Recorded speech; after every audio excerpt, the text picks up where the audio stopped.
Alright y'all, so I'm going to be showing you how to do a high taper with 360 waves. Now I know my boy Richie don't have the deepest waves over here, but he doesn't take too much care of them. Might get a little mad at me for saying that, but it's true. I tell him every time he comes to get a cut. Alright, so we're going to start off by going with our number 1 open with the grain.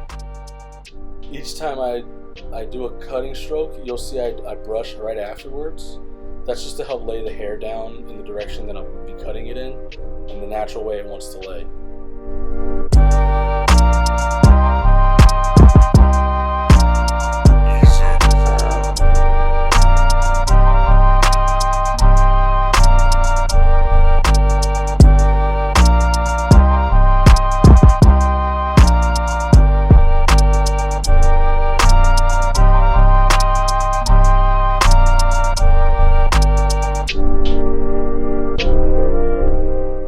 Wave cuts, I like to put a little bit of mousse in there and then hit it with the blow dryer, brush it down. It'll keep all them little cockroach hairs that are sticking up. It'll help lay those down. I know that's like a big problem a lot of people tend to have when they're first starting out. They want to keep those waves real nice and tight to the scalp. I used to struggle with it a lot until I figured out how to use this little technique. As you can see right here, you can see how tight it's getting to the head.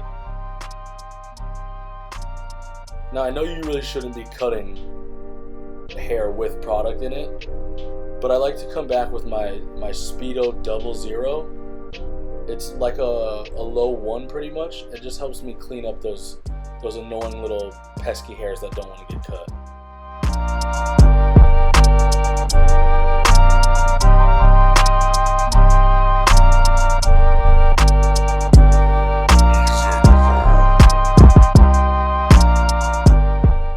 So here we're going to be putting in our skin line.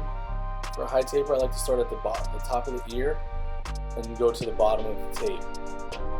To be honest, I would like to go a little higher with my skin line. I think I'll bring it up a little later in the video. But I'm doing this with my Slim Pro LIs that my boy actually modifies and put a GTX blade on it.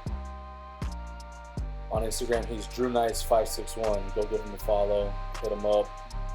He makes great blades, man. All super sharp.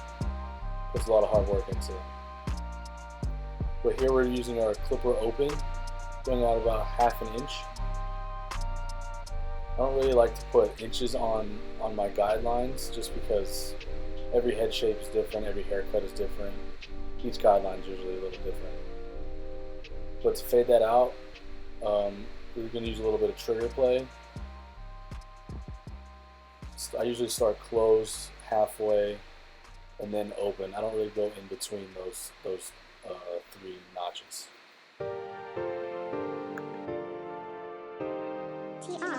Alright, so we're going to put our 1 back on, open it up, go up about an inch. We're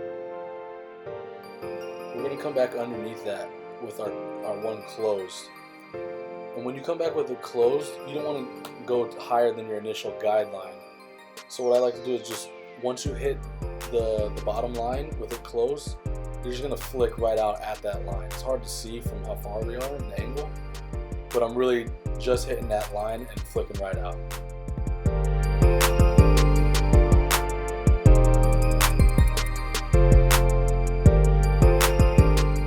So now we're going to be using our 1/16 guard. I really only use it about halfway or closed. I don't ever use my 16th open. I don't feel like it cuts much. I feel like it's too close to the actual 1. So if you're going to open it, you might as well just put the 1 back on.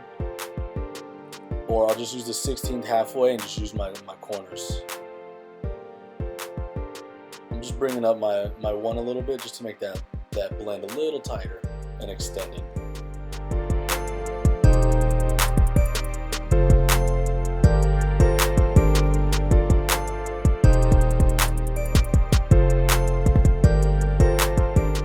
This guard right here is a Speedo 0. It's like a low 2. So that's what I'm going to be using to knock out that bulk up at the top of the head. And we'll just work it down. Start open, work close. I really do that with every guard, just because you can always take more hair off, you can't put it back.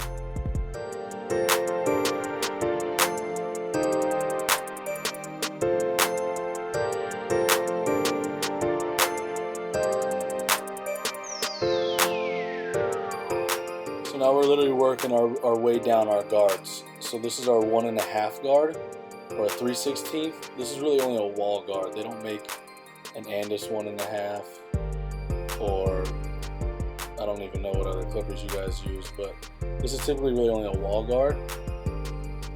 So we're working it the same way as the other ones: open, closed, hit the corners.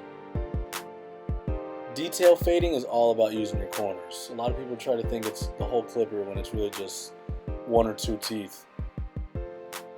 And this is a Speedo 00. It's like a low 1.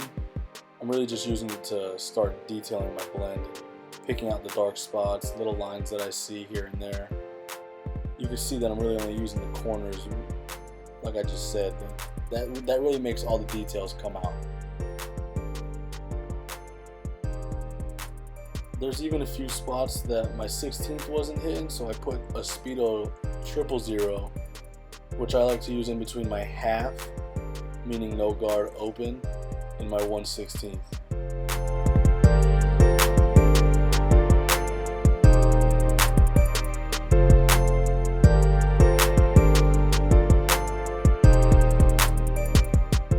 Alright, so for the back, I'm not really going to go into too much detail, just because I use the same steps as the side. But just to overview, it's, skin, clipper open, 1 open, close it, 1/16, close it, 2, and work it back down.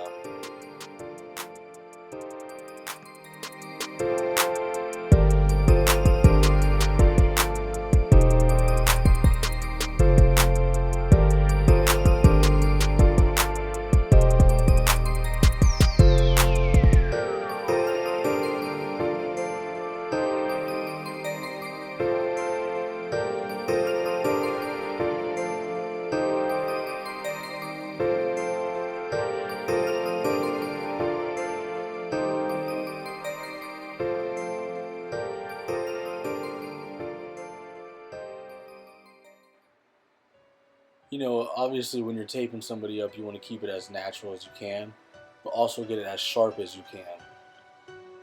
You can see here that these trimmers really hit, man. They cut through any hair, any texture. They balled out good. My boy Drew is really killing the game with these.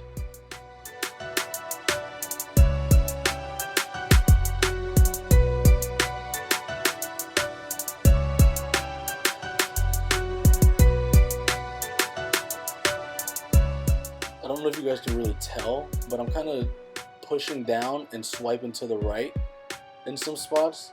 That's because the hair likes to curve to his right, my left. So when hair's pushing one way, you want to go with the opposite way, just to help you get that extra crispy, sharp line.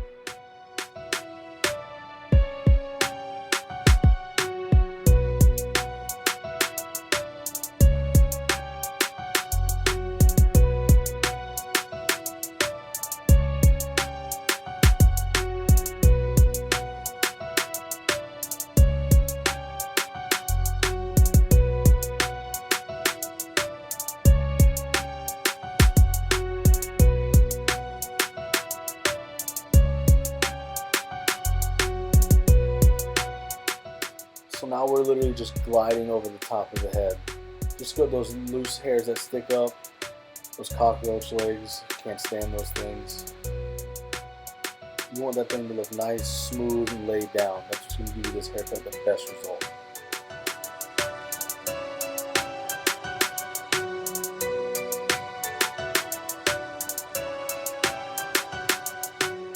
Now this is pretty much doing the same thing as the step before, but this is just super nitpicking, getting each individual hair that you can see sticking up.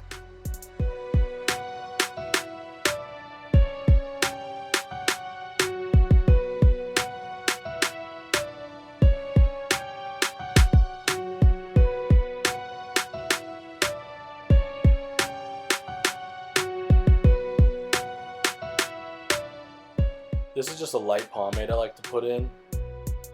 It's not a super firm hold, but it gives it a nice little hold with a shine to it. I like to put the pomade in before I actually put Topic in, just for the fact that I end up brushing out half the Topic when I apply the pomade. So I put the pomade in first, apply the Topic, and then we'll reline it.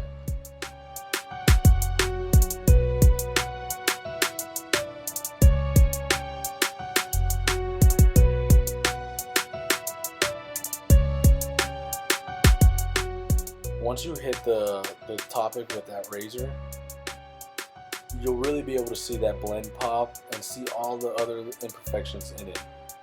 Like now I'm sitting here looking at it through the camera and stuff, and you really see all the things that could have hit better.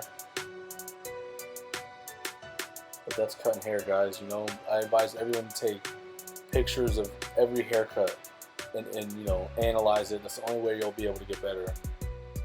Even if you've been cutting, you know, for 20 years, it's still always good to look back at your work and see how you can improve. That's pretty much it, guys. That's how I do my high taper with waves. Appreciate y'all tuning in. Go like, subscribe, comment down what y'all want to see next. Whatever haircut gets the most comments is what I'll try to do for the next video. Thanks again, and turn your notifications on. See you next Monday. Peace.